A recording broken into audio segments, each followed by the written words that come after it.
try to make a balance. We try to involve, so we try to bring in some of this. But we know that we can't be where Mrs. Lee's school is. You can't do it. Because it's all of a sudden, who's in charge of the ID? Well, I don't know. Maybe on Friday afternoon we're going to give that's your own job. You know, and the next week, you know, Sarah, did you feel like doing it for this week? You can't do that, right? Now, Mrs. Lee's school is a language school. Okay, it served 2,000 students. It was still a pretty complicated organization, but she didn't have a lot of government laws to worry about. So the flexibility to decentralize is a lot higher. The ability to use more and more shared leadership processes was a lot higher. If you tie the second reading in that I gave you, well, the first one wasn't a reading, it was a movie. But if you tie in the second set of material I gave you, the American Samoa case, the reason I gave you that one is because actually that's an example of a school that has does all of the types of things that an RIS or an ISB or a NIST do, right? Like they have those enhanced curriculums, IB programs, and those types of things. And yet they're still trying to build a process that's more and more over here. They're not quite as far over as where Mrs. Lee is, but they're also further over than where our schools are. Wouldn't you say that, Jerome, based on the reading? Okay? So I wanted you guys to see that you can do this in a complicated organization. Is it easy? No, it is very difficult to do. It's very difficult. It's much easier to be authoritative. Now, I am in command, you do what I tell you to do. It's actually easier. It's a lot easier. There's no question about it. You know? And we all get lazy sometimes. Like I can be honest, I know how it works with my two sons, my two boys. Obviously this is a different level of example. But it works, it's true. Is my 4-year-old, my 5-year-old, I know that the most effective thing to do with them, even with them, is to engage them and discuss with them why I want them to do something and talk to them about it and try to get them to understand it. But still there's times when, you know, you just got to get a result. You know, and maybe there's safety involved. I can't reason with my kid when he's about to run in front of the car. Forget the reason. You just become authoritative and grab the kid, pull him off the road. But sometimes if you want to get a result quickly, what do you revert to? Everybody does it. You revert to go over here. You don't have any shared leadership, right? And that isn't necessarily a bad thing, but it also explains why something like military organizations tend to fall more over here. Because in the military you have more of a safety concern.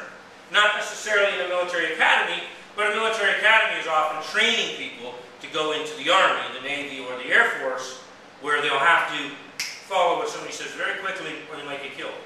So the more danger you face, the more, and not just danger, high stress, okay? Economic challenges, a difficult environment, economically, like we're in right now. The more you get into those difficulties, the more the tendency is to revert back to an authoritative model. You have to really, this is unnatural. This is unnatural for most people.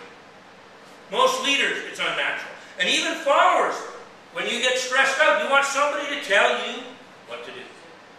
That's what you want. Right? So this is not as natural, this is more difficult to do. So this is the challenging part of the piece. Does that make sense? Okay? So does giving you this sort of overall picture allow you to kind of make a little bit more sense out of what we're going to do? Okay. What we're going to do tonight, actually, well, let me first stop it right there and say, are there any questions or comments that anybody wants to make either on this whole idea of there being a spectrum, okay, or on anything that we've just talked about over these last few minutes? Are there any questions or comments? Please, Jerome. I like to say that Ms. Lee's school, to me, was an ideal situation of collaboration on a high extreme. Because for her to empower her employees in the way in which she did was, like you said, self-assessing, but it was also self-motivated. Yeah. And then at the same token, looking at the military side, the first thing that comes to my mind is isolation. A lot of these people are working and only thinking about themselves, and exactly what you were saying is, you know, tell me what to do. That type of environment does not, it doesn't harvest leaders. It just makes people turn into managers or managees. That's it. So in this type of environment, you're less likely to feel motivated to want to be promoted or to want to go further. Whereas environment over here, you're motivated, you're empowered to go out to be the best that you can possibly be because you feel supported. Yeah, that's a good point. It's interesting, as you mentioned that, I was listening to what you were saying, and it brought to my mind Tom Peters and his analysis, and he talks about these kinds of organizations. Although he doesn't use the same, this sort of shared leadership spectrum is kind of something I came up with looking at this, even though it may be written up somewhere in the literature, but I'm not actually aware of it. But so he doesn't use quite the same terminology. But the point he makes is very similar to what Jerome was saying. He talks about silos. Now, do you guys know what a silo is? A silo is like if you're on a farm. Essentially, silos, like you have a grain silo, right? Now they don't have them here because you guys have sort of, your farms tend to be smaller, and you just harvest the rice crop, and you tend to sell it right away. You don't store it, right? But in Canada and in the United States, and they have some of these really big farms, and they cut the grain, right? In many cases, wheat, or maybe even corn or other things. They cut the grain, they have to save it for quite a long time before they put it to market. So they got to store it. So they store it in these things called silos. And these silos are like these tall things, they got elevators on them, and you just basically stack the grain inside of it, right? And so they're like this. Now, of course, they don't touch each other. They're totally isolated, like the word used, and totally separate. So, obviously, as a method of storing grain, these are effective. But as a method of managing an organization, they're not very effective. And what Tom Peters says is, these organizations, big organizations, he talks about many of the big corporations in America and other countries that are managed like this. In other words, you're in sales, and you don't talk to anybody in customer service. Or you're in customer service, and you don't talk to the engineers. Right? And you're an engineer, and you don't have anything to do with, the PR guys, the advertising guys. Well, of course, this creates massive problems because, okay, so for example, the engineering guys are worried about turning out a quality product that doesn't kill people for obvious reasons. Because if somebody gets killed using their product, who are you going to go back to blame? The engineer. Who designed this thing? Who designed this car that just killed somebody? So that's what the engineers want. What do the sales guys want? Sell product. That's how they make profit. Commission. As many sales as they want. Guess what? If they're in silos, they're opposed to each other. Because the sales guys don't understand why the engineers won't just give them the darn cars so they can sell them. Right? And the engineers are saying to themselves, how come you're telling us to give you cars when the cars aren't ready to give to you? They're not safe. You see what I'm saying? So if you manage your organization like this without that cooperation, which is what tends to happen when you get over here, it's not as effective. It can be very ineffective. And I think that was the point, basically the point we're making. Okay? That was a good point. Any other questions? Any other ideas? Okay. I saw it moving on over here. I won't say who it was because that'd be on the video. That would embarrass the person. So but that's my signal that we need to go to the group activity now. So what we're going to do, let me just explain this, is first of all, we're going to change a bit this week because I've kind of directed you into what groups and numbered you and so on. This week I want you to form your own group. Okay, and what have we got? I want 4 groups. Okay, so if we can do 4 groups, so what do we have? 1, 2, 3, 4, 5, 6, 7, 9 tonight.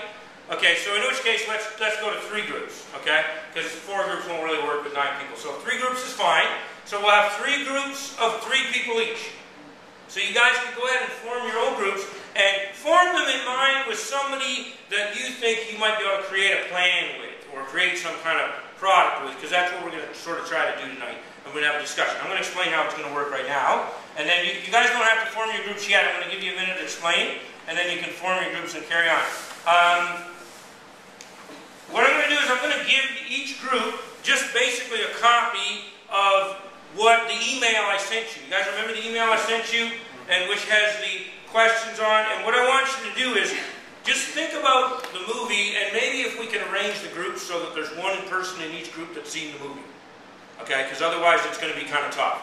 Okay? So try to arrange the group so that there's one person who knows a little bit about Mrs. Lee's school, Isong-Yi Language Academy in South Korea, that I talked about on the film. Okay? So we're going to talk about both the movie, number 1, and the American Samoa School. Alright? And what I want you to do is, in your group, you're going to discuss the things that I put in that email, which were how the concepts might apply in the situation you're in. So talk about the situation you're in, whether you're in school, whatever you're doing. How might they apply? What limits might there be? We've already talked about some of them. I've touched base briefly on some of these limits. When your school has a lot of things that have to be done to please a government authority, you can't go totally over here. Right? You also will have some trouble doing what American Samoa did. So there might be limitations. Okay? So discuss what some of those limitations might be. Okay? And then what about the benefits and the drawbacks, disadvantages? So I want you to look at the plus-minus side of the process, like the one in American Samoa or Mrs. Lee's school. And then I want you to comment on the leadership readiness, teacher readiness. There's certain things you need to have in your teachers to do this. Like, I mean, I don't want to give things away here, but I'll tell you one that probably will come up in the discussion is it's going to be very difficult with a bunch of rookies, what Mrs. Lee's school did. If you've got 4 or 5 first-year teachers, they're just going to be like, oh my God, what do you want us to do? Because you're not giving them any guidance. Now, Mrs. Lee didn't do that. She demanded, she had a certain experience requirement and a master's requirement for pretty much everybody she hired. But that's going to be, that's what I'm talking about. What kinds of things does the teacher need to have to be ready to do this? Okay, there's certain qualities. So what are the attitudes? What are the skills people need? Obviously, someone that just wants to be told what to do is going to be less effective with some of these shared leadership models. Does that make sense?